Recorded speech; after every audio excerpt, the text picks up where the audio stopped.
construidos sobre este titán. Prometeo, y bueno, empecemos con la etimología. Prometeo viene de dos nombres, Promitheos o Promitheas, de dos, de dos palabras, podríamos decir, un prefijo que es pro, que significa antes, y mitis, que significa sabiduría, y se traduce el texto como aquel que piensa con anticipación o aquel que piensa antes, ¿no? Y como en algunos casos lo llaman el previsor. Prometeo se opone además a su hermano. Ustedes han leído el texto de Platón a Epimeteo, que de la misma manera que el nombre de Prometeo, Epimeteo, eh, es formado por dos palabras, epi, que significaría encima, sobre, encima, como en epifenómeno, y mitis, ¿no? Del mismo modo que Prometeo, que significaría igual, sabiduría. Y el nombre Epimeteo vendría a significar el que se salta la inteligencia, el que se salta la previsión, es decir, que no es previsor, el que se salta la prudencia. De ahí que ambos hermanos em, sean como dice un autor, si no me equivoco, es Elvira Barba, sean como una dualidad, son dos opuestos, básicamente, ¿no? Como veremos en la obra de Platón, donde claramente se retrata a ambos hermanos, pero también en la obra de Hesiodo, ¿no? La categorización, podríamos decir, o los calificativos que utiliza Hesiodo para al momento que menciona a Prometeo y el momento que menciona a Epimeteo. Desde la obra de Hesiodo, que es el primero quien menciona al titán Prometeo, la vida de los seres humanos ha estado vinculada a este titán. Prometeo sería el responsable de dar a la humanidad aquellos instrumentos que hacen posible su supervivencia frente a la ira de Zeus. Y este nombre, el nombre de Prometeo, que es a quien vamos a tratar fundamentalmente hoy, que es aquel que piensa con anticipación, aquel que es un previsor, también es mencionado, perdón, en la obra de Esquilo. Vamos a entrar brevemente a un pequeño pasaje en la obra de Esquilo. Ustedes han revisado seguramente el texto, pero vamos a revisar un pequeño pasaje donde el autor, en este caso la fuerza, que es uno de los personajes que aparecen en esta obra, uno de los primeros personajes junto a Hefesto y la violencia, se refiere precisamente al nombre de Prometeo. Esta obra se abre con la fuerza y la violencia que llevan a Prometeo encadenado hacia su destinado suplicio. Le sigue Hefesto con los instrumentos que lo caracterizan. Hefesto es el único dios que tiene una actividad productiva. Además, es es un dios que está cojo, ¿no? Y esto veremos más adelante en un pequeño fragmento de Hesiodo, que se refiere precisamente a esta característica de Hefesto, y además es un hombre feo, o es un dios feo. Es por genealogía, y vamos a averiguar más adelante, sería el sobrino de Prometeo. Y, y Prometeo sería el primo.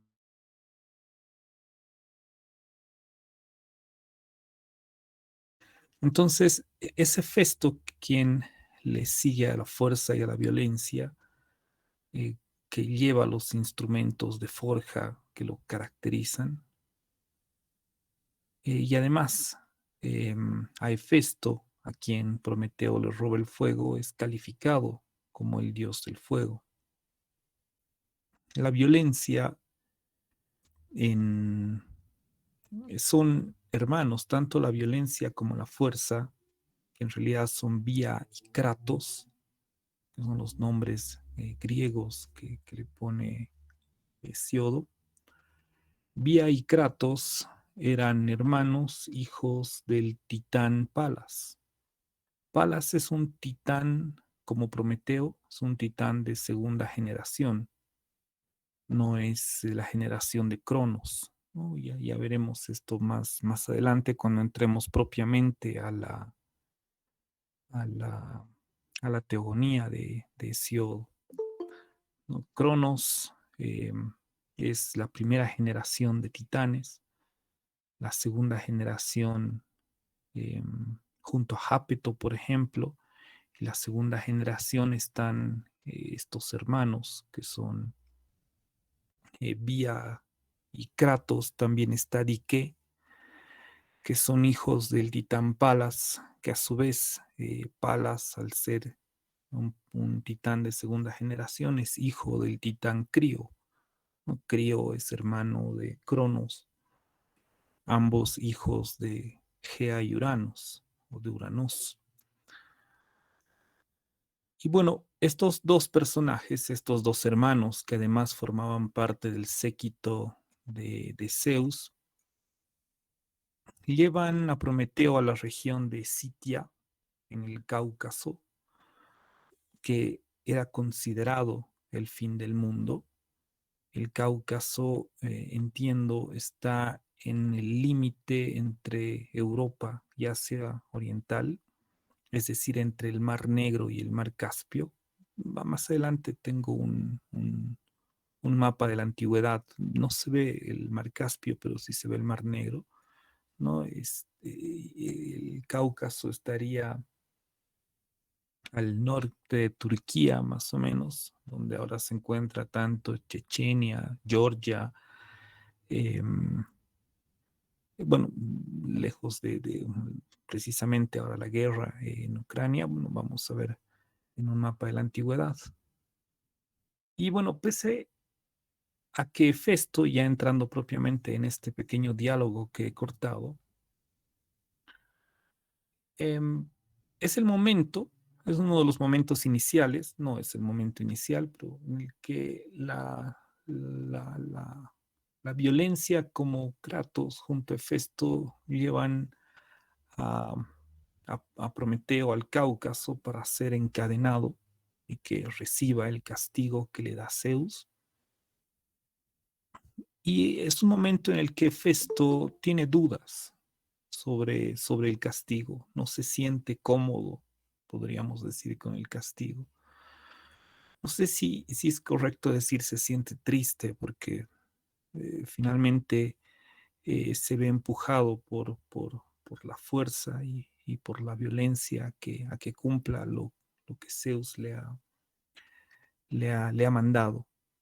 No desea encadenar a Prometeo en buena medida porque es su pariente, y eso lo dice. Pero al mismo tiempo, Festo es absolutamente consciente de que no puede desobedecer a Zeus. Además, es la fuerza, también la violencia, pero la fuerza, como vemos en este pequeño fragmento, lo empuja constantemente a Festo a que pueda cumplir la orden que le ha dado Zeus. Bien, vamos a este pequeño fragmento que, como ustedes han revisado, es un fragmento de Esquilo. La obra es muy interesante, toda la narrativa. Es una pequeña obra de teatro, evidentemente, la única que se conserva de Esquilo. Como les había comentado, entiendo por los autores que he revisado, claro está, para al momento de ver todo esto referente a la vida de Prometeo, o referente al Titán.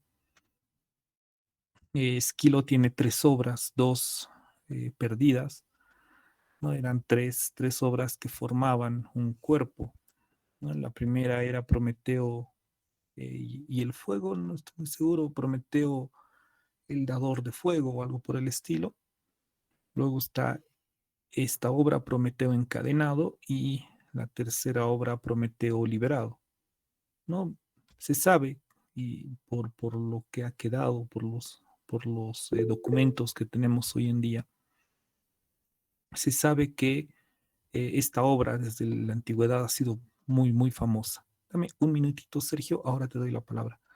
Se sabe que ha sido muy, muy famosa desde la antigüedad y es probablemente, o bueno, muy probable que debido a ello, eh, esta obra ha permanecido hasta nuestros días, ¿no? A diferencia de Prometeo liberado, que es la segunda fase cuando Heracles libera a Prometeo, ¿no? Se sabe muy poco, entiendo. Se tiene algunos fragmentos, algunos comentarios, tanto sobre la primera obra de Prometeo, cuando toma el fuego, y cuando es liberado por el hijo de Zeus, ¿no? Heracles, que igual eso tiene un aspecto igual en particular como para limpiar el nombre de Zeus, porque hay una parte acá que es fascinante, donde Prometeo lo acusa a Zeus de ser un tirano, además. Pero bueno, vamos a ir viendo poco a poco algunos detalles. Sergio, ¿tenías algún comentario? No, no comentario, mil disculpas. Muy buenas tardes, licenciado. Quería hacerle una pregunta. La anterior clase no estaba, creo que era la sexta clase, pero me descargué desde la primera hasta la quinta clase, gracias a Adrián por los videos, y había quedado en la quinta, no sé si la sexta, la quinta sobre que íbamos a dar un control sobre Prometeo y también sobre lo que Platón habla de Epimeteo y Prometeo. Entonces, esto va a ser al final, mil disculpas. Sergio, no, no, no, no, hoy no. El jueves, por favor, debido a que no pasamos la clase anterior, entonces hoy quería que avancemos sobre Prometeo. Son varias diapositivas, no creo que terminemos hoy, pero sí vamos a cerrar el jueves, y el jueves al final de la clase, yo creo que 45 minutos antes, les voy a mandar el link del control de lectura. Solamente es de Platón, ¿no? Es el primer control de lectura, está muy simple. Además, el texto es muy corto y está fácil de entender. Em, para que el próximo martes retomemos el tema de Prometeo, pero ya desde la perspectiva de Guillermo Frankovich, ¿no? Lo que estábamos viendo. Pero hoy no, hoy nos vamos a quedar hoy vamos a llevar en todo caso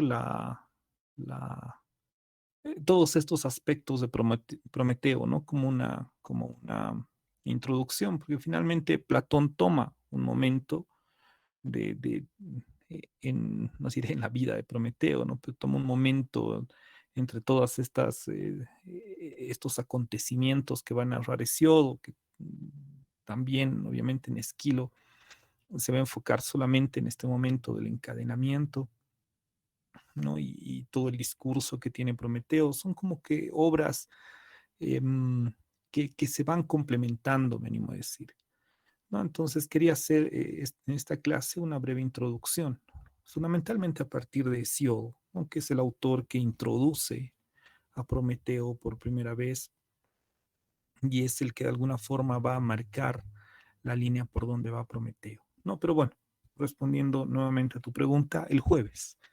El jueves será el examen, bueno, no es el examen, es el control de lectura, va a ser al final de la clase, bueno, 45 minutos antes, más o menos.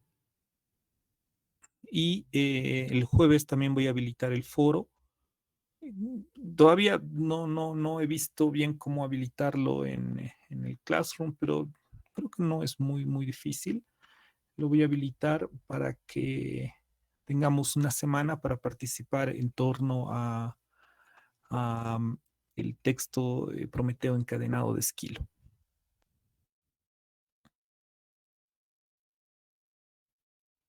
Bien, no sé si hay alguna pregunta más respecto al examen o, bueno, al control de lectura, insisto con el examen.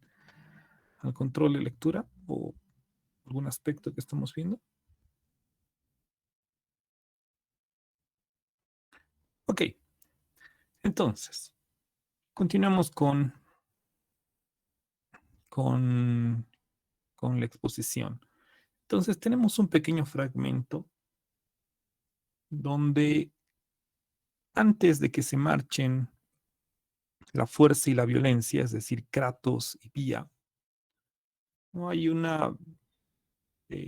diálogo entre Festo, que como decía hace un momento, no se sentía bien, podríamos decir, por encadenar a su pariente, ¿no? Por encadenar a Prometeo, que en un orden genealógico era su tío. Prometeo era primo de Zeus, tío de Festo,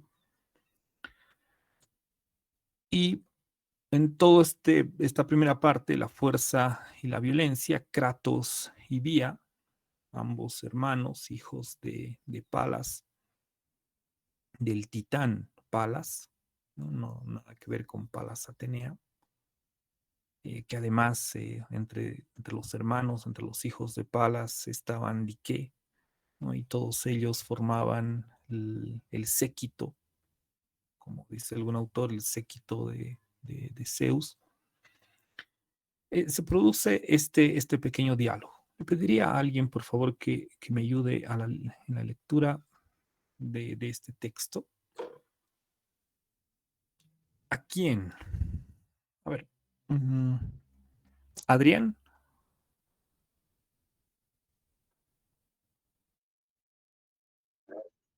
Sí, te escucho muy bien. Te escucho bien. Te escucho bien. Te pediría, por favor, me ayudes.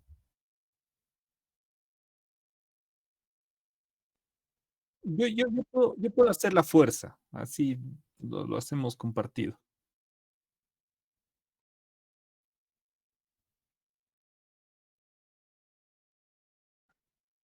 Fuerza. Golpea, golpea ahora con fuerza esos grilletes bien apretados, que es muy severo el juez de tus trabajos.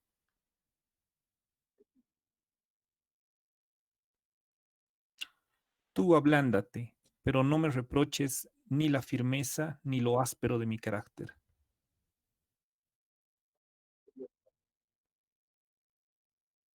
Y bueno, esto a Prometeo, la fuerza le dice, obra aquí ahora con insolencia, roba a los dioses sus privilegios y entrégaselos a los seres efímeros. ¿Qué sufrimiento de estos te pueden quitar los mortales?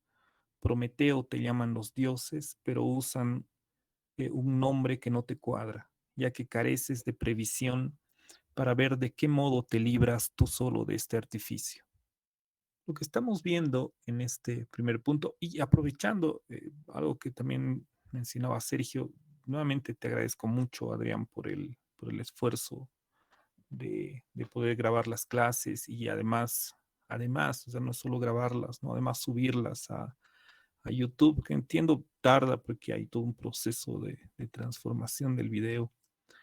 Eh, y toma tiempo, evidentemente, toma tiempo y esfuerzo, y te agradezco mucho por ello, porque creo que, como algunos de tus compañeros han mencionado, si no pueden estar en la clase, creo que tienen acceso en cualquier momento para no perder el hilo y todo ello. Bueno, solamente ese detalle. Gracias nuevamente, Adrián.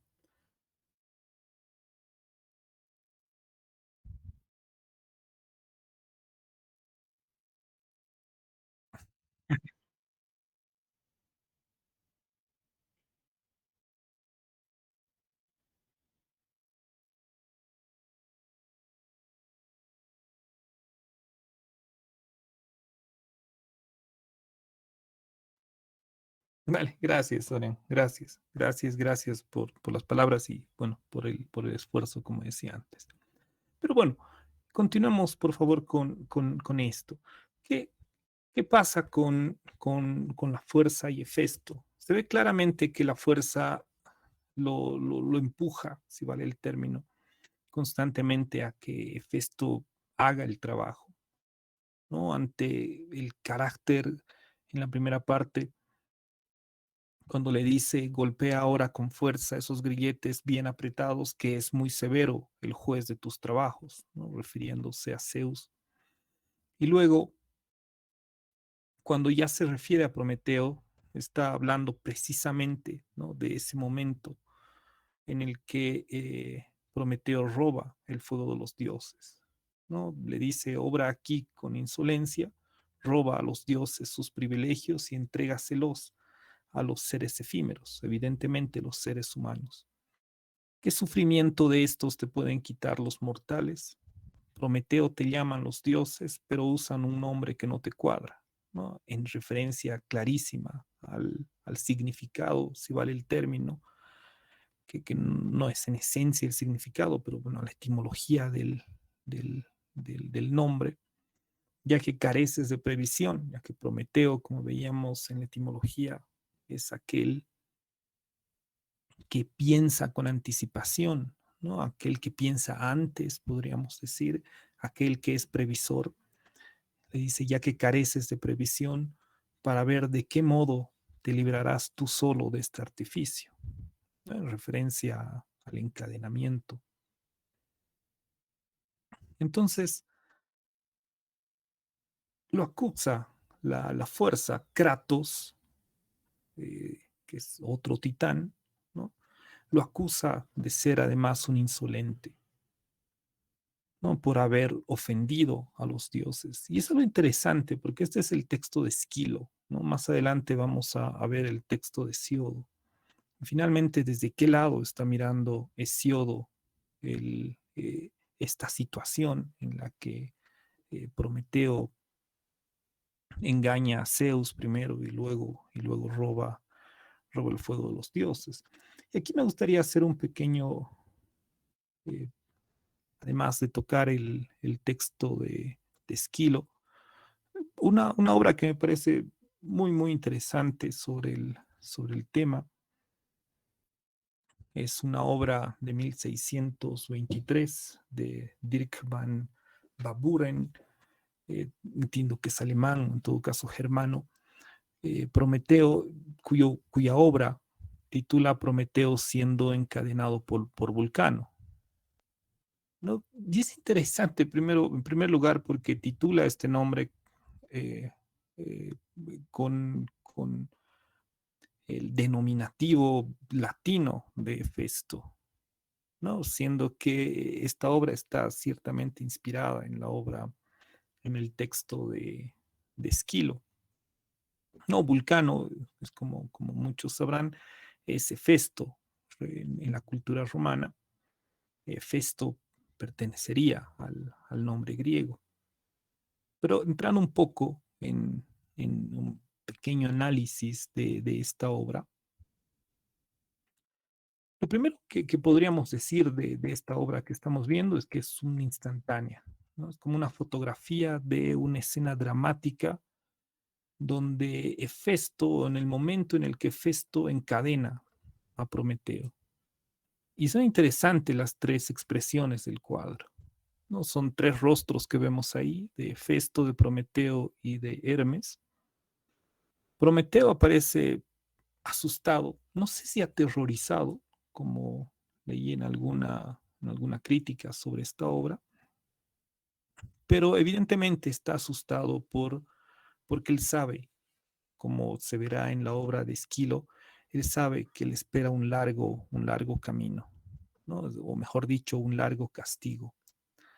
No deja de ser interesante el rostro también de Festo, que parece estar más bien triste, o en todo caso no está convencido de lo que está haciendo, debido a lo que mencionaba hace un momento, porque es finalmente es su familiar, es es el sobrino, si vale el término, de Prometeo, y en todo momento en la obra de Esquilo no se siente contento por hacer o por cumplir el castigo que Zeus le ha ordenado. Y el tercer personaje, que tiene una mirada complaciente, que está sonriendo, eh, a diferencia de ambos, es Hermes, ¿no? Y Hermes igual tiene un papel en la obra de Esquilo. Hermes, que aparece al final de la obra, hace casi de abogado de Zeus, ¿no? Y mucho más ante la acusación que hace Prometeo, podríamos decir la terrible acusación de Prometeo al afirmar que Zeus era similar a un tirano, ¿no? Y ahí aparecen estos tres personajes que, en todo caso, Hermes no es central en la obra, pero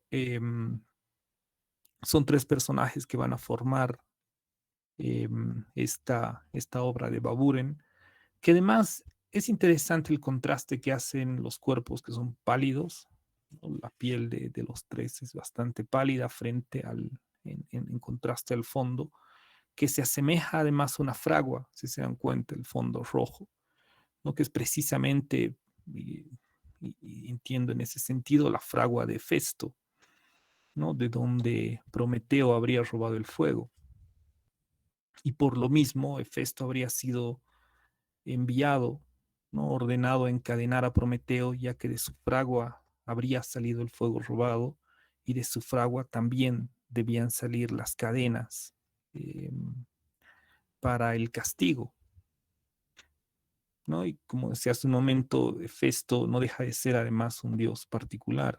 Es el único que tiene una actividad productiva, ¿no? El único que realiza una actividad manual y productiva, además de ser un dios cojo y además feo, ¿no? La traducción que estamos viendo de Hesiodo, la que les he enviado, hay una parte en la que Hesiodo lo llama patizambo, ¿no? Bueno, ya vamos a ver el significado, la idea, cuando lleguemos a ese punto. Otro personaje que aparece en la parte superior izquierda es el águila. No, bueno, no hay una expresión particular en el águila, pero finalmente es el símbolo más que todo del dolor que le espera a Prometeo. Y bueno, en general, ¿no? Tal vez viendo en general la obra, es interesante que sea Hefesto quien sea enviado a ejecutar el castigo de Prometeo, porque luego en la obra Hefesto también va a ser el responsable de la creación de la mujer, la creación de Pandora, que también va a ser enviada a los hombres y en este sentido a los varones, enviada por Zeus también como una forma de castigo, ¿no? El segundo castigo que, que, que ejecuta Zeus a los seres humanos es Pandora, ¿no? Que es prácticamente la mujer. El primer castigo es negarles el fuego, que luego Prometeo lo recupera, o mejor dicho, lo toma para ellos. Pero bueno, eso iremos viendo, ¿no? Y en ambos momentos ese Festo es responsable, ya sea de hacer a la mujer para enviar a los hombres y de encadenar a aquel que ha robado el fuego de la propia fragua de Festo. Antes de pasar, pues ya pasaríamos directamente a la teogonía, algunos fragmentos, obviamente no podemos leer toda la teogonía, que no deja de ser interesante, pero el tiempo no nos daría. ¿Qué otros aspectos verían ustedes en esta imagen? ¿O qué otra interpretación podrían hacer a la luz, tal vez, de la lectura del texto de Esquilo? Es una obra que me parece muy interesante. Vamos a ver algunas otras obras también. Hay un mural sobre Prometeo recogiendo el fuego y bueno, y las tantas obras del castigo de Prometeo, ¿no? Unas más sangrientas que otras. Eh, pero bueno, Prometeo ha sido definitivamente no sé si es un fenómeno en ese sentido de, de representaciones y cuando estaba escribiendo y viendo algunas cosas en internet me topé con un pequeño capítulo de Nickelodeon que se llama Prometeo y Bob, si no me equivoco, que es un extraterrestre azul, algo así, que tiene la misión, bueno, no sé si es la misión, pero de civilizar a un cavernícola que se llama Bob. Y es básicamente la idea, ¿no? En algún momento igual llegaremos al porqué. El- la obra de Mary Shelley, si la han podido leer, tiene como subtítulo o el moderno Prometeo, ¿no? Finalmente, ¿qué tiene que ver Frankenstein con el moderno Prometeo? Pero bueno, ya iremos entrando a algunos aspectos. Me gustaría ir haciendo algunas relaciones con algunas otras obras. El poema de Byron, por ejemplo, eso sí, lo leí hace ya hace mucho tiempo, con amigos que leíamos sobre algo bueno, no poesía, literatura, Vargas Vila o Byron. El poema, perdón, de Byron que titula Prometeo, no deja de ser interesante, digamos, a la luz de una lectura de los antiguos. ¿Qué otro aspecto ustedes ven, no sé, llamativo o que podrían interpretar a partir de la obra de Esquilo en este caso? ¿Alguien ve algo interesante en la obra, en esta obra, la fragua que está por detrás, o bueno, las herramientas del dios Hefesto?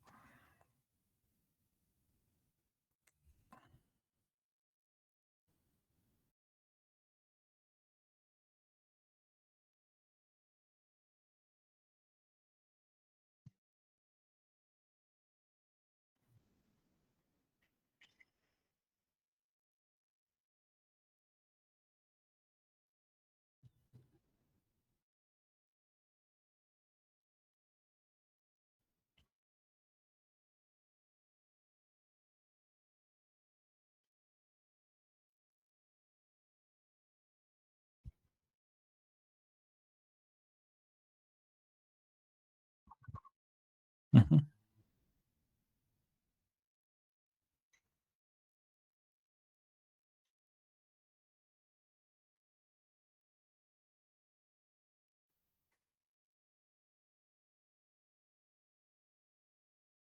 Ya, interesante, me gusta la idea. Sí, he visto alguna crítica, ¿no? En torno a la composición, ¿no? Ahí no soy un experto, imagino que alguien que ha estudiado posiblemente Bellas Artes o ha trabajado sobre Ah, composición. perdón, Sí, sí, sí. Sí, Sergio, creo.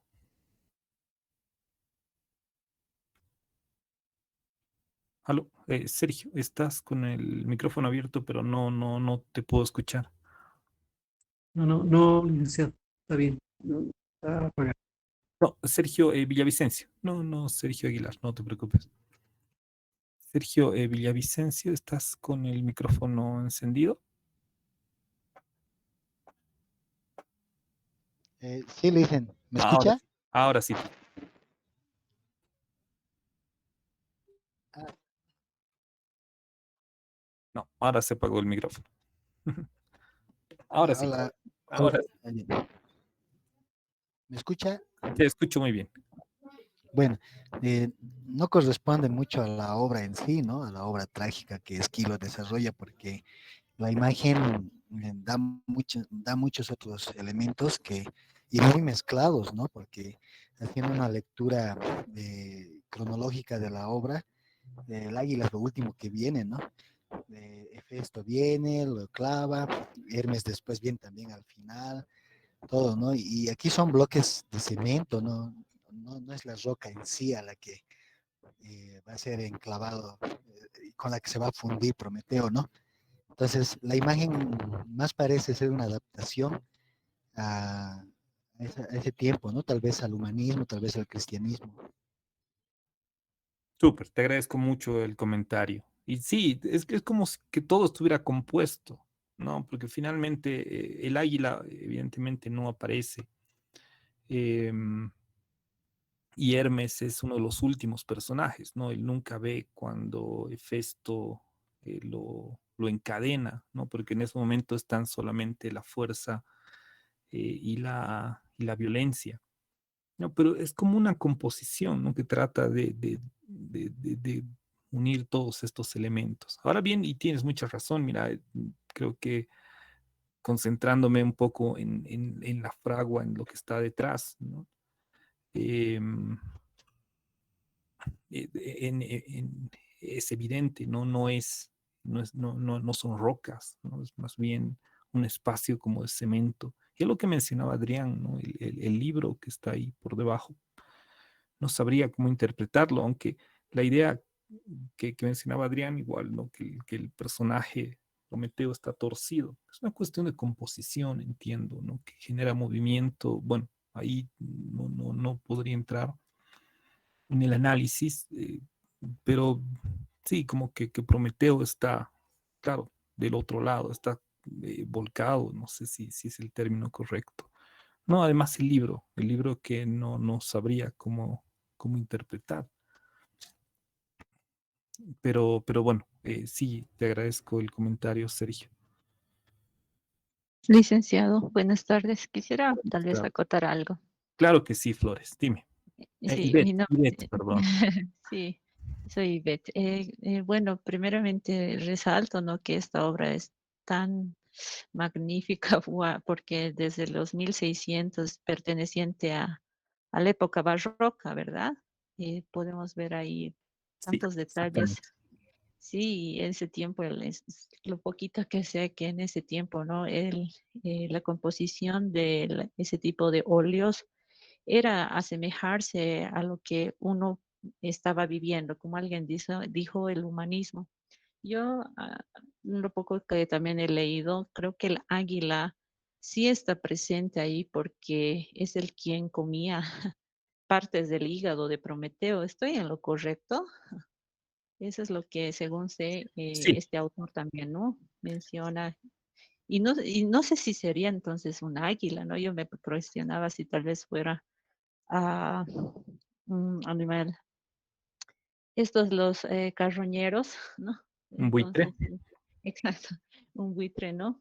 Pero según dicen, es un águila, ¿no? El que estaba agrediendo, digamos, a Prometeo, haciéndole daño en el hígado, ¿no? Por haberse robado algo que no habita, también no me acuerdo. Pero creo que estoy en lo correcto, ¿verdad? Primero que es en lo barroco, mostrar Sí, lo más real posible a lo que el pintor en este caso podía representar en el óleo.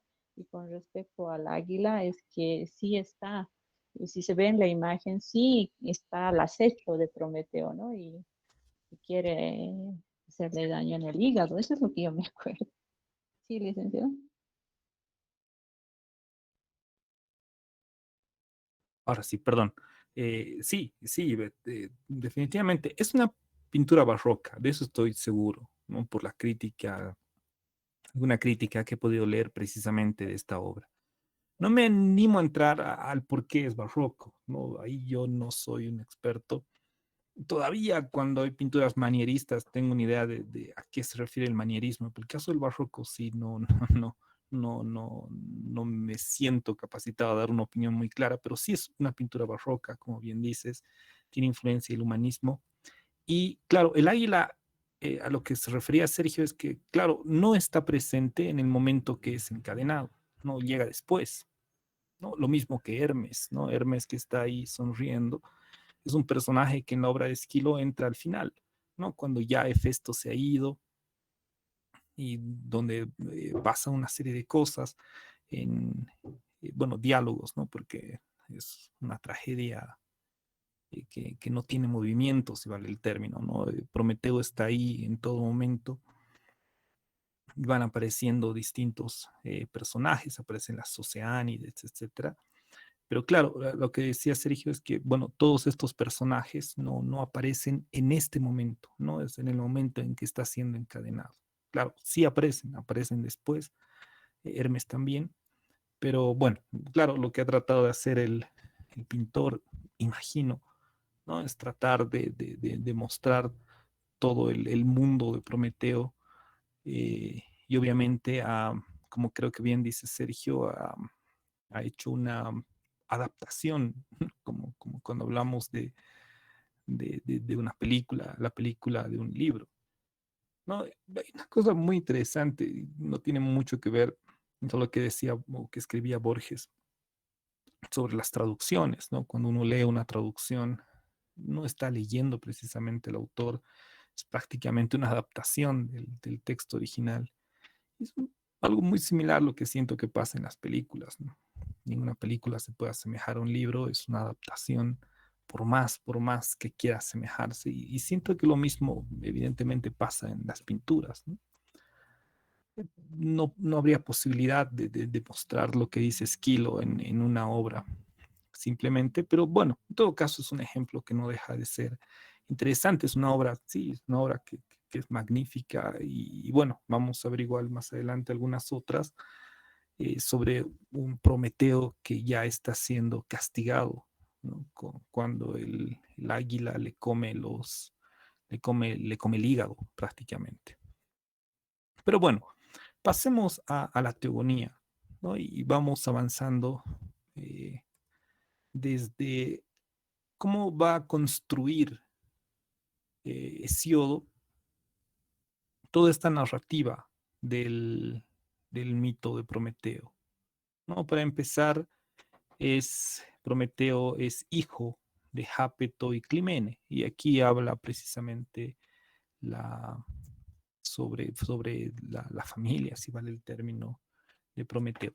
Le pediría a alguien, por favor, que me ayude con este fragmento, ¿no? Desde Jápeto hasta Zeus. ¿Quién? A ver, Sergio Aguilar. Mm, Sí, puede ser. Pediría, por favor. Sí. Dice hijos de Jápeto y Climena, ¿no? Sí, Climen. Jápeto, Climena. Jápeto se llevó a la joven Climene a Oceánide de bellos tobillos y subió a su mismo lecho. Esta le dio un hijo, el intrépido Atlas, y partió al muy ilustre Menetio, al mañoso y astuto Prometeo y al torpe Epimeteo, que fue desde un principio siempre ruina para los hombres que se alimentan de pan, pues él por primera vez aceptó una joven mujer modelada por Zeus.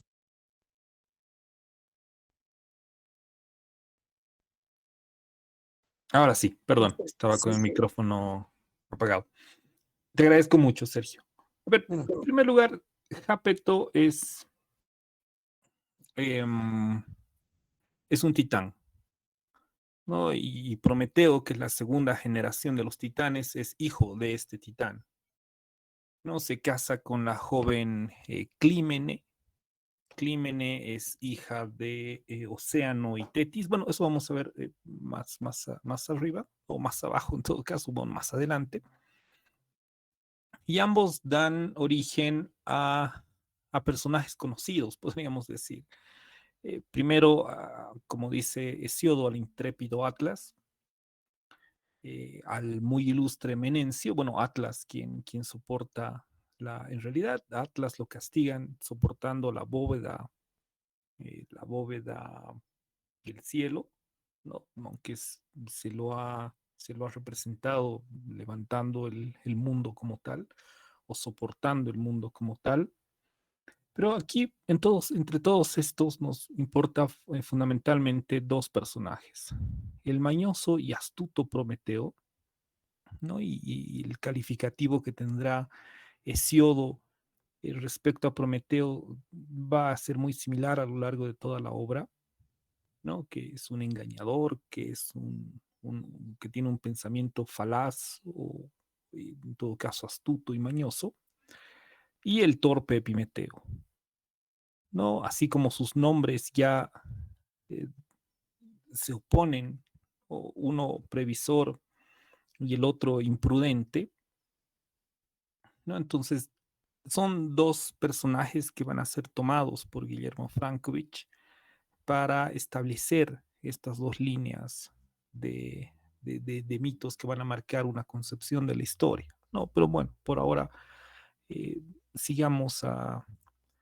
a Hesiodo, ¿no? Y aquí, bueno, en esta primera parte, Hesiodo no menciona mucho sobre Pandora o sobre el papel de Epimeteo. Sí lo va a hacer en los trabajos y los días. Cuando revisemos la obra de Hesiodo también, los trabajos y los días, vamos a ver algunos aspectos más claros de este momento, que es mucho más claro en Platón, ¿no? Ustedes que ya han podido leer ese pequeño texto, Platón, Epimeteo, eh, comete el error de no darle ninguna habilidad, ningún arma a los seres humanos, y porque los reparte todas las habilidades a los demás animales, y Prometeo, eh, para no dejarlo al ser humano sin ninguna habilidad, va y rescata o toma, mejor dicho, el fuego, ¿no? Del taller, si vale el término, de Festo.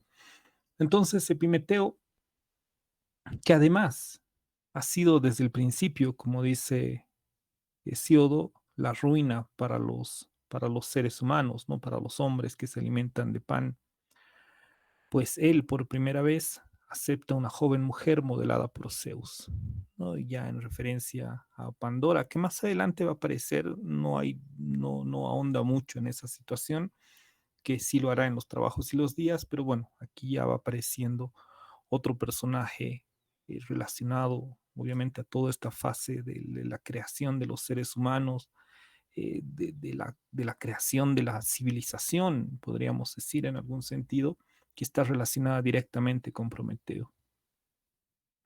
Entonces, al ser hijo de un titán, Prometeo se lo asume como un titán, ¿no? Como decía hace un momento, es un titán de segunda generación. Y esto porque, como pueden ver en este pequeño esquema, espero sea claro, es un esquema que estaba haciendo en función precisamente de la obra de Hesiodo. Y vamos a ver con más detalle, ¿no? Todo el proceso en el que se van generando todos los dioses, ya que primero aparecen Gea y Uranos. Bueno, en realidad en el principio está el caos, así empieza Hesiodo, su famosa obra, y hay que entender que entenderá Hesíodo por el caos. Pero bueno, antes de entrar a eso, que veremos más adelante, tenemos Gea y Urano, que es básicamente la tierra y el cielo, que engendran a los hecatonquiros, que son hombres, perdón, monstruos de muchas cabezas. Ya veremos la, la caracterización que hace Hesíodo. También dan vida a los cíclopes y finalmente a los titanes y a las titánides. ¿No? Los titanes y las titánides, como van a ver la obra de Hesíodo, son muchos. Y entre ellos, tal vez los más importantes, bueno, aquí yo los he ido escogiendo, obviamente mirando un poco la ascendencia de Prometeo, son Mnemosine, Hiperión, Jápeto, que es precisamente el padre de Prometeo, Océano, de donde nacen las Oceánidas, ¿no? Entre ellas Clímene y Metis.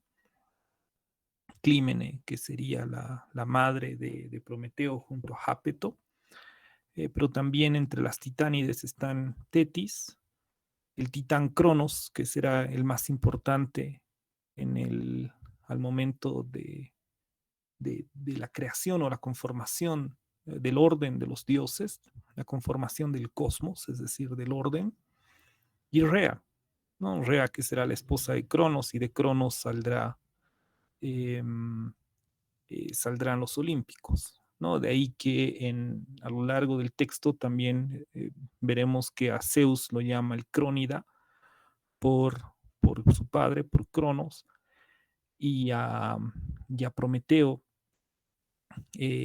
lo llama, si no me equivoco, Japetónida o algo por el estilo, ¿no? En relación al padre, ¿no? De ahí que, como les decía, la primera generación de titanes es esa línea que vemos, ¿no? En la que está Cronos, Tetis, Océano. La segunda generación será la de Prometeo, Epimeteo, Atlas y Menecio, perdón. Y en el caso de Cronos, los hijos de Cronos serán Zeus, Hades y otros más, que también será la segunda generación. Claro, en este caso ya no son titanes, ya son los olímpicos, ¿no? Y aquí, bueno, hay una, no sé si mezcla, y ahí no estoy, si estoy en lo correcto, pero bueno, en todo caso, los hijos de Cronos son los olímpicos, los dioses, que lucharán contra los titanes con ayuda, en algún caso, de los cíclopes y los hecatónquiros. Y bueno, habrá toda una mezcla finalmente entre unos, bueno, no todos los titanes estarán en contra de Zeus, sí Cronos y Rea, pero por ejemplo Océano no tendrá partida en la lucha y bueno, Océano nunca será castigado, eh, enterrado en el Tártaro como Cronos y otros titanes. No, pero más o menos como pueden ver en la diapositiva se ordena el origen de Prometeo, ¿no? Junto a los otros personajes que son sus hermanos, al padre, la madre y la relación que tienen con los otros personajes. A ver, vamos a la siguiente diapositiva. Entonces, sigamos o empecemos tal vez con el mito de Prometeo, no más adelante de lo que veíamos en el primer texto que decía los hijos de Jápeto y Clímene, ¿no? Mucho más adelante empieza, ¿no? Lo que nos coloca el editor, imagino, del texto, como para ordenar un poco el mito. Empieza el mito de Prometeo. Le pediría a alguien, por favor, que me ayude en la lectura de este pequeño fragmento, desde ocurrió hasta brillante grasa.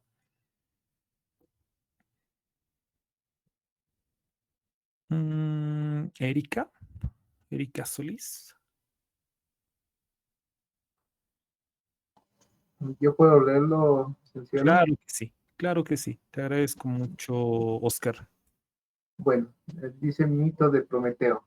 Ocurrió que cuando dioses y hombres mortales se separaron en Mecona, Prometeo presentó un enorme buey que había dividido con ánimos de suelto, pensando en engañar la inteligencia de Zeus. Puso de un lado en la piel la carne y ricas vísceras con la grasa, ocultándolas en el vientre del buey. De otro, recogiendo los blancos huesos del buey, con falaz astucia los disimuló cubriéndolos de brillante grasa. Perdón, ahora sí, súper. Te agradezco mucho, Oscar. Bien, empieza el mito de Prometeo cuando los dioses y los seres mortales, los seres humanos, se separan en Mecona, ¿no? Y es un punto fundamental, porque finalmente es en este lugar donde comienza la civilización a partir de tres momentos importantes. Mecona, para dar un pequeño, una pequeña vista, si vale el término, en este mapa que les mencionaba, era una era una antigua ciudad griega que estaba situada al norte del Peloponeso, ¿no? El Peloponeso, como pueden ver en el mapa, dice claramente ahí Peloponeso, debajo del Ática, ¿no? Ese pedazo de tierra que, no sé, medio cuadrado, no sé cómo señalarlo, ¿no? Donde está Corinto, donde está la famosa Micenas, donde está Esparta, como pueden ver en la parte baja se encuentra Esparta. Se encuentra al norte Mecona, se encuentra al norte del Peloponeso, a unos cuantos kilómetros, entiendo, del Golfo de Corinto o Corintio, como pueden ver en la diapositiva, ¿no? El Golfo de Corinto, perdón, es ese espacio de agua, ¿no? esa cavidad, si vale el término, ¿no? Y un poco más arriba, donde está más o menos la N, se encuentra Acaya, si no me equivoco. Entre Corinto y Acaya se encuentra precisamente esta región que menciona Hesíodo. Entiendo que durante el periodo clásico, Mecona cambia su nombre a Sición, ¿no? Y creo que por Sición sí se encuentra con más claridad esta ciudad. Y fue el lugar, y es un lugar importante, donde, como dice el texto, no, una cuestión más. Tenemos, como les mencionaba hace un momento, ¿no? El mar Negro, ¿no? Que está del mar Egeo, que es lo que podemos ver acá, ¿no? Entre la Tracia, entre Tesalia, el Ática, el Peloponeso y todo el Asia Menor, ¿no? Donde se encuentra Éfeso, de donde viene Heráclito, o donde nace Heráclito de Éfeso, y lo mismo Tales de Mileto. La guerra de Troya se disputa, según entiendo, donde dice Lampsacos, en la parte superior derecha. Yendo más allá está el Mar Negro, ¿no? Al norte del Mar Negro está, bueno, si ven el mapa, un mapa moderno con este mapa, ahí hay diferencias, evidentemente. No es no es tan igual en todo caso, pero en todo caso al norte del Mar Negro está Ucrania, precisamente donde están entrando tropas rusas, etcétera. Y más allá por la derecha se encuentra el Mar Caspio, ¿no? Y donde encadenan a Prometeo, estaría prácticamente saliendo de la parte superior derecha, llegando al Mar Caspio, donde se encontraría el Cáucaso, ¿no? En realidad toda esa parte sería el Cáucaso, donde está, como les decía hace un momento, ¿no? Está Georgia, Chechenia y Uzbekistán, no, Azerbaiyán, si no me equivoco, se encuentran por ahí. No, pero bueno, eso en relación a dónde encadenan a Prometeo, en el Cáucaso. Como les digo, sería prácticamente saliendo del mapa por la parte superior derecha. Y dónde ocurre, ¿no? Este momento donde dice Hesíodo que se separan los dioses y los hombres, en el norte, al norte del Peloponeso, donde está ese redondito celeste, ¿no? Ahí más o menos sería Mecona, donde ocurre este primer momento que es fundamental, porque bueno, desde la narrativa que estamos viendo, es uno de los 3 momentos que va a fundar la civilización. Vamos nuevamente al texto que leía Oscar, ¿no? Entonces, dice el texto, se separaron en Mecona. Prometeo presentó un enorme buey que había dividido con ánimo resuelto, pensando en engañar la inteligencia de Zeus. Puso de un lado en la piel la carne y las ricas vísceras con la grasa, ocultándolas en el vientre del buey. De otro, recogiendo los blancos huesos del buey, con falaz astucia los disimuló cubriéndolos de brillante grasa. ¿Qué pasa en este caso? ¿Qué ocurre en Mecona, en este momento, en ese espacio donde está la S y la O del Peloponeso? ¿Por qué es tan importante? Porque se daría en ese lugar el primer sacrificio de la humanidad, ¿no? Obviamente a la luz del mito que estamos viendo. Prometeo, se caracterizó por su inteligencia, por lo que, y esto también menciona Esquilo, habría sido llamado para ayudar a los seres humanos para llevar a cabo el primer sacrificio. Entonces Prometeo divide el buey, como hemos visto hace un momento, en 2 porciones. En un lado, coloca los huesos, simplemente huesos, los huesos del buey, cubiertos de una brillante grasa. Esta primera parte podríamos entender que se asemejaba al buey entero, ¿no? Imagino que la grasa pegada a los huesos armaba un buey entero. Y la otra porción, entiendo, sería una masa informe, ¿no? Pero que escondía en el vientre, por lo que dice Hesiodo, escondía toda la carne y las vísceras y además el pellejo, ¿no? Obviamente Zeus, al, al ver prácticamente un buey entero y en el otro lado una mezcla de vísceras y pellejo, seguramente la carne eh, completamente escondida, decide por la primera opción y deja el paquete de la carne para los seres humanos. ¿No? Y obviamente cuando se da cuenta que habría sido engañado, se enfurece contra Prometeo, porque finalmente es quien lleva a cabo el primer sacrificio, y con los seres humanos.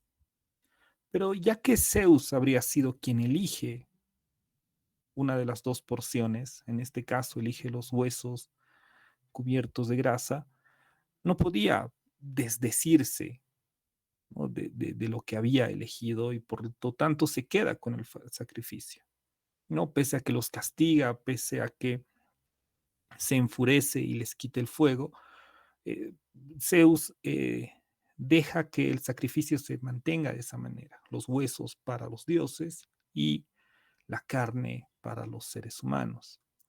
Y es importante este mito porque este mito fundamenta, en términos reales podríamos decir, fundamenta el hecho que durante muchos años los sacrificios griegos o durante los sacrificios griegos lo que hacían es quedarse con la piel y la carne de los animales sacrificados y a los dioses les quemaban simplemente los huesos.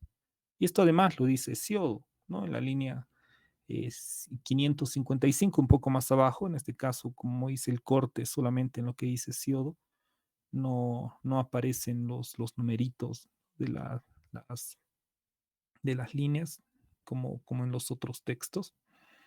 Y claro, Hesiodo dice en este pedazo, en este fragmento, desde entonces, ¿no? En relación a lo que ocurre con esta división que hace Prometeo y la elección, la equivocada elección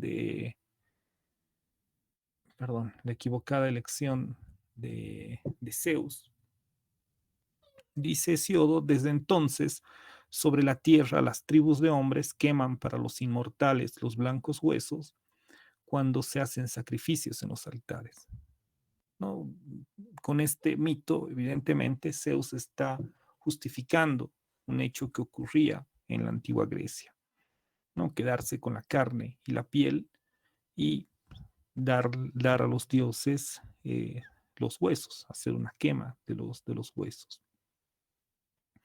Pero en realidad, dice Hesiodo, Zeus no habría sido engañado en realidad, ya que él era sumamente consciente de que Prometeo le habría puesto una trampa. Más adelante en el texto sostiene Hesiodo que, bueno, he cortado este fragmento de la línea 550, que es un poco antes de lo que puse anteriormente, que dice, habló ciertamente con falsos pensamientos, en referencia a lo que dice, en referencia a Prometeo, ¿no? Cuando Prometeo le dice a Zeus que puede elegir cualquiera de las porciones. Y Zeus, sabedor de inmortales designios, conoció y no ignoró el engaño, pero estaba proyectando en su corazón desgracias para los hombres mortales e iba a darles cumplimiento. Esto no deja de ser interesante porque finalmente, por un lado, Hesiodo es el primero, es eh, el primer hombre, el primer personaje que habla precisamente de Prometeo, ¿no? Y es a partir de Hesiodo que se genera todas las demás obras que se han escrito o se han realizado, se han graficado en relación a este titán. Y claro, nos lleva inevitablemente, y claro, no solo a mí, sino a algunos autores que he estado revisando precisamente para esto, el caso de Guillaume Olof, por ejemplo, o, o Elvira Barba. ¿De qué lado finalmente está perdón, de qué lado está Hesíodo? ¿Del lado de Prometeo o del lado de Zeus? Como mencionaba anteriormente, Hesíodo describe constantemente a Prometeo como un titán mañoso, astuto, como falaz, un ser falaz, si no me equivoco, es un término que utiliza, frente a un Zeus que lo sabe todo, ¿no? Frente a un Zeus que no puede ser engañado por uno de los seres más astutos, posiblemente uno de los dioses más astutos, ¿no? Y en ese sentido, Zeus, según Hesíodo, sería como dice el propio, como lo dice en sus palabras, un conocedor de los inmortales designios. Por lo que Hesíodo se habría situado en la teogonía desde una posición políticamente correcta. Si no me equivoco, lo dice de esa manera Elvira Barba y, si no me equivoco, Vernant en su libro Mito y Sociedad. Es decir, la osadía de Prometeo de robar el fuego a los dioses, que es lo que vamos a ver más adelante, y en realidad en este primer punto, ¿no? La osadía de querer engañar a Zeus, porque finalmente no lo engaña, como dice el texto, Zeus lo sabía todo, pero ya entrañaba en su corazón las desgracias para los hombres mortales, ¿no? Pero lo que había hecho Prometeo en contra de Zeus era ya imperdonable para el mundo griego, ya que nadie podía ponerse por encima de los dioses. Nadie podía saltar lo que los dioses dictan o lo que es atribución de los dioses. Y aquí una relación que vamos a encontrar más adelante, todavía tenemos algunas diapositivas y poco tiempo, por lo menos ahora, pero aquí vamos a encontrar una relación, por ejemplo, con la famosa obra de Mary Shelley, Frankenstein, ¿no? Aquel que quiere sobrepasar los designios de los dioses, los mandatos de los dioses o aquello que es atribución solamente a los dioses. Por ello, Zeus termina irritado con la acción de Prometeo. No porque haya querido engañarlo, porque en el fondo no lo engaña, según Hesíodo, evidentemente, sino por haber querido sobrepasar el designio o los atributos o las atribuciones de los dioses. No, por haber querido engañar a Zeus, que para el mundo griego podríamos decir que sería algo imperdonable. Imagino que en un mundo como el nuestro, fundamentalmente cristiano, una historia de alguien que quiere engañar a Dios, ¿no? Sería difícil, por más que este personaje que quiere engañar a Dios y actúe en favor de los hombres, sería difícil que el autor de esta obra se ponga del lado de ese personaje que quiere engañar a Dios, ¿no? Lo mismo que pasa con Hesíodo, se pone del lado de Dios, se pondría del lado de Dios como Hesíodo se pone del lado de Zeus, ¿no? Y eso se va como deshilando en la medida de las palabras que va utilizando Hesíodo al momento de narrar toda esta historia. Entonces, irritado por la acción de Prometeo, lo que hace Zeus es que les niega a los seres humanos la infatigable llama del fuego, puesto entre comillas porque es una cita, es un pequeño fragmento que he sacado, no he tomado en este caso no he hecho un recorte del texto porque nos implicaría que avancemos o que nos quedemos mucho más. Pero bueno, Hesíodo llama a la infatigable llama del fuego, ¿no? Zeus les niega a los seres humanos. ¿Y qué pasa con esta usurpación o con esta negación de Zeus al fuego de los seres humanos, y con esto se estaría quitando a los seres humanos. Al quitarles el fuego a los seres humanos, los estaría castigando de alguna manera con la animalidad. Es decir, sin la cocción de los alimentos, los humanos debían comerlos crudos como hacen los animales, ¿no? Es decir, era una herramienta, es una herramienta, entenderíamos de esa manera, de la civilización. Bueno, aquí no quiero entrar al estudio de Lévi-Strauss sobre lo crudo y lo cocido, ¿no? Sobre la concepción que tienen las tribus que comen alimentos crudos, que desde ya para ellos no existiría el concepto de crudo ni cocido, porque obviamente no se daría en ese mundo otra posibilidad que comer el alimento tal como se lo recoge o como se lo caza. En este caso, el fuego sería un instrumento de la civilización porque nos permitiría diferenciarnos de los animales, ya que comemos los alimentos cocidos, y también el fuego, como bien se sabe, es un instrumento que le permite al ser humano defenderse de los animales. Además de el factor que va a mencionar Platón del fuego como la inteligencia, ¿no? Ya vamos a ver en el caso de Platón, es claramente el fuego es el símbolo de, de una habilidad distinta de este castigo que estamos viendo ahora, en el que Zeus estaría quitándoles el fuego para reducirlos a la animalidad.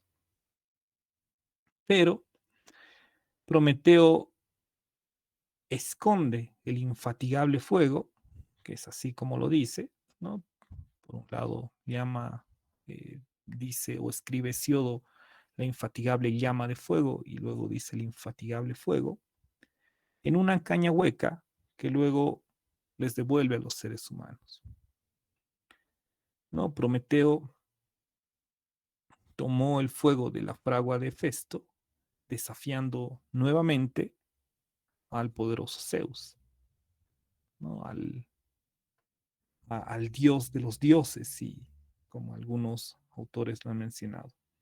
En este caso tenemos un óleo que bueno, aunque no voy a entrar en mayor detalle, que no deja de ser interesante, que es un óleo de Heinrich Friedrich Fugger, titulado Prometeo lleva el fuego a la humanidad. Es una obra que entiendo fue hecha alrededor de 1817, no se tiene la fecha exacta o el año exacto. Y se puede ver a un Prometeo con la luz en su mano, ¿no? Frente a un ser humano como de piedra en la oscuridad.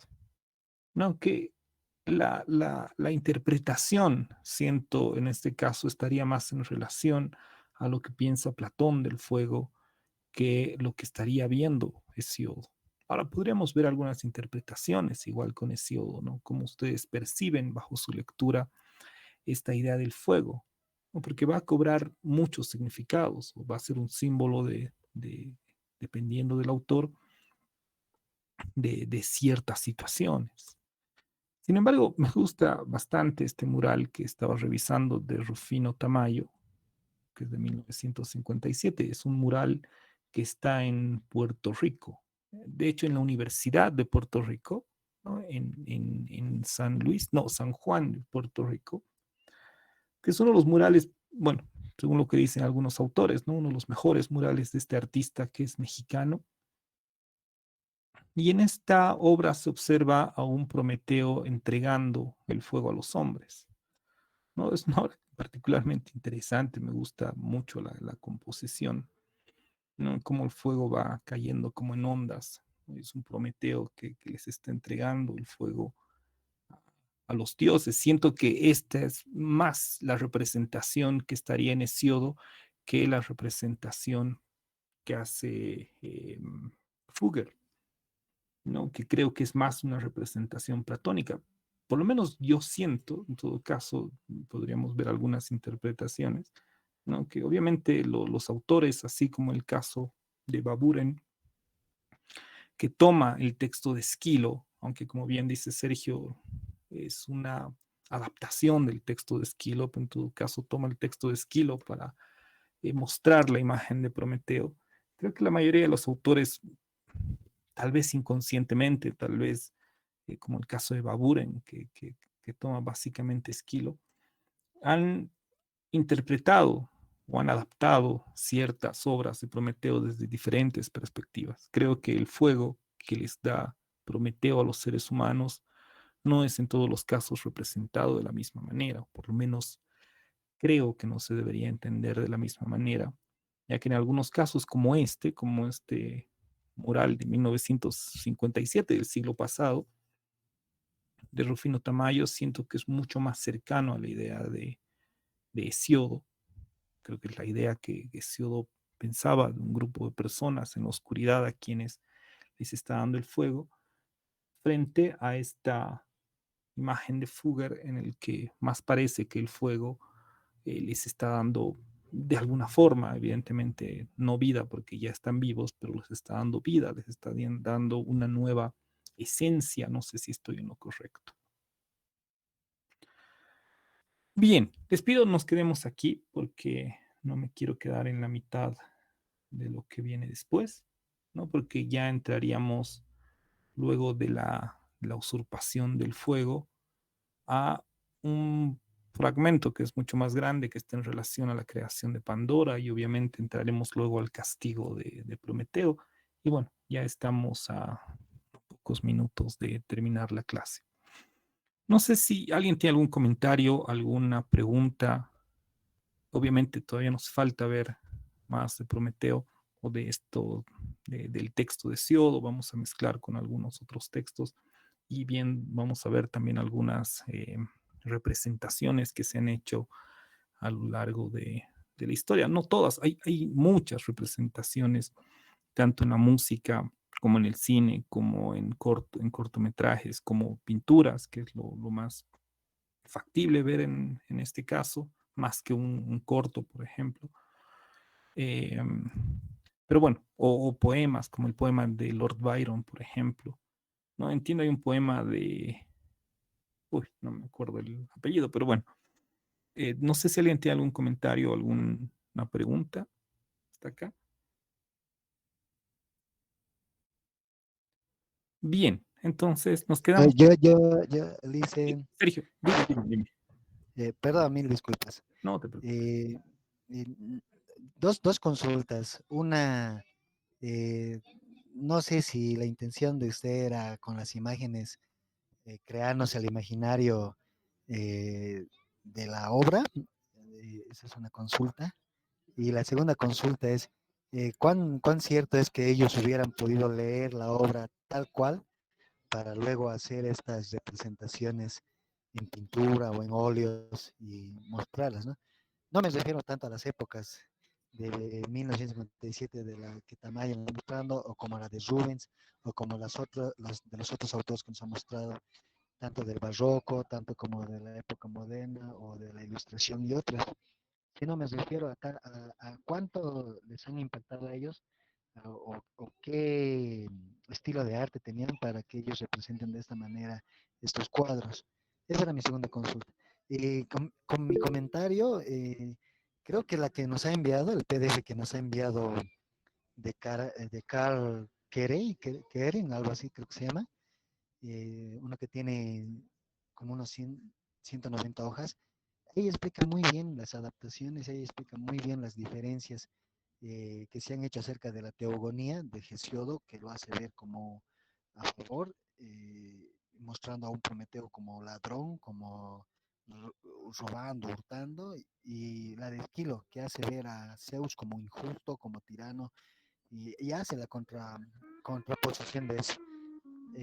Ya lo leí todo ese libro y no sé si eso más puede entrar al foro y cómo va a ser la dialéctica del foro para poder debatir, participar. Eso también era mi consulta. Súper, te agradezco mucho la pregunta, el comentario. Y sí, en este libro que les he mandado de Kerenyi, ¿no? Carl Kerenyi, que es la interpretación, son interpretaciones precisamente de Prometeo, como bien dices, ¿no? Diferentes interpretaciones de cómo se ve tanto Prometeo o incluso Zeus, ¿no? En el caso de Esquilo. En el caso del foro, lo que estoy preparando es un par de preguntas sobre Esquilo, básicamente. Pero a raíz de lo que mencionas, y posiblemente alguien más que ha leído, es un texto muy interesante, el de Kerenyi. Estoy tomando algunos elementos, evidentemente, para esta, para mi lectura, ¿no? La misma lectura que tengo sobre el- el- tanto el texto de Esquilo, el de Platón y el de Siodo, que son los tres que vamos a revisar fundamentalmente. No vamos a entrar, por ejemplo, a la visión de Ovidio, ¿no? Que es posterior, pero voy a pensar tal vez en incorporar alguna pregunta más en el foro que esté en relación precisamente a otras interpretaciones. Déjame ver esto que no deja de ser interesante lo que mencionas. Además que este autor, Kerenyi, es, hace un panorama muy interesante, ¿no? De las lecturas de Prometeo. Y bueno, en relación a las preguntas, se me pasó la primera y ahí me disculpo, pero en el caso de la segunda pregunta, bueno, es un poco difícil. Eh, por el caso de Baburen, por ejemplo, al ponerle Vulcano, ¿no?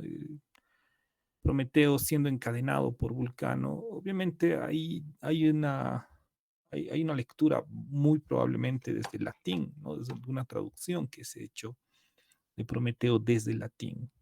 ¿No? Un poco difícil saber. El caso Rufino Tamayo, por ejemplo, yo lo desconozco a este personaje, que es un artista mexicano, entiendo. Desconozco si realmente ha tomado a Hesiodo para esta representación. Es un poco difícil saberlo, me imagino, ¿no? Pero yo siento que de alguna forma los autores o los que han representado a Hesiodo o los que han escrito los poemas, como Byron, por ejemplo, han tenido algún acercamiento desde alguno de los autores. Muy probablemente me animo a pensar Esquilo mucho más que el propio Hesiodo, ¿no? En todo caso, creo que esta representación es mucho más cercana, creo yo, por lo menos a mi lectura de Hesiodo, que a la lectura que hace Platón, por ejemplo, ¿no? De este robo del fuego. Ahí no sabría, pero bueno, en todo caso vamos a ver si la siguiente clase, posiblemente ahora tienen clases más adelante, no sé si hay clases a las 7:30, pero les pido, la siguiente vamos a seguir indagando sobre esto. Y una cosa más, Isael preguntaba sobre el examen del día jueves. El examen, nosotros vamos a conectarnos como siempre a las 6. Vamos a pasar clases unos 45 minutos. Yo creo que vamos a avanzar unas cuantas diapositivas más. No creo que lleguemos a cerrar todo lo que tengo de Prometeo. No, que hay mucho, como bien decía Sergio, con esto de Kerengi más, ¿no? Estoy cortando muchas cosas que me gustarían tratar, incluso tratar o Frankenstein o esta idea de la civilización o incluso el poema de Byron, que hay mucho de Prometeo. Pero bueno, tampoco nos podemos quedar solo con Prometeo en la clase, pero así que vamos a avanzar unos 45 minutos el jueves y luego por el WhatsApp, pues creo que es mucho más fácil, les voy a enviar un link no es de Classroom, creo que es de Forms, ¿cómo se llama? Formularios, ¿no? De formularios de Google, que de la misma forma que ustedes, entran al Classroom, van a poder abrir el formulario y van a poder resolverlo. El año pasado utilizamos este método, esta técnica, mejor dicho, y, y funcionó muy bien, ¿no? Porque al final, una vez que yo cierro el formulario, les envío los nombres de quienes me han enviado los exámenes, de quienes han podido enviar. En algunos casos ha habido problemas, pero al final se ha podido resolver como para saber quiénes han podido enviar y quiénes no, porque bueno, a veces, no sé, creo que nunca me ha pasado, pero alguna vez creo que se envían los trabajos al mail y si no llega, bueno, no se corrige y ahí se generan problemas. En este caso, el año pasado creo que nos fue muy bien en ese sentido. no terminamos la clase, yo cierro el formulario y luego les envío los nombres de quienes he recibido el formulario. Y así el examen no va a durar más de 40 minutos. No, nos vamos a dar unos 45 minutos antes. Les voy a enviar el link y estará abierto unos 40 minutos. Y eso estoy pensando unos 30 minutos. Está muy, muy fácil. Es un control de lectura, básicamente. No son preguntas de mucho análisis, si vale el término. Y bueno, y luego coordinaremos vía WhatsApp. Yo lo voy a cerrar y ahí me confirma o les confirmaré quiénes me han enviado. Bien. No les quiero quitar más tiempo. Veo que algunos están saliendo. No sé si tienen clases y si no quisiera sobreponerme sobre las clases, sobre otras clases. Nos vemos el día jueves, que les vaya muy bien. Continuamos con esta exposición de Prometeo y daremos el control de lectura. Bien, que les vaya muy bien. Nos vemos el jueves. Hasta luego. Gracias, licenciado. Hasta luego. Ustedes, hasta luego. Hasta luego, buenas noches. Buenas noches. Hasta luego.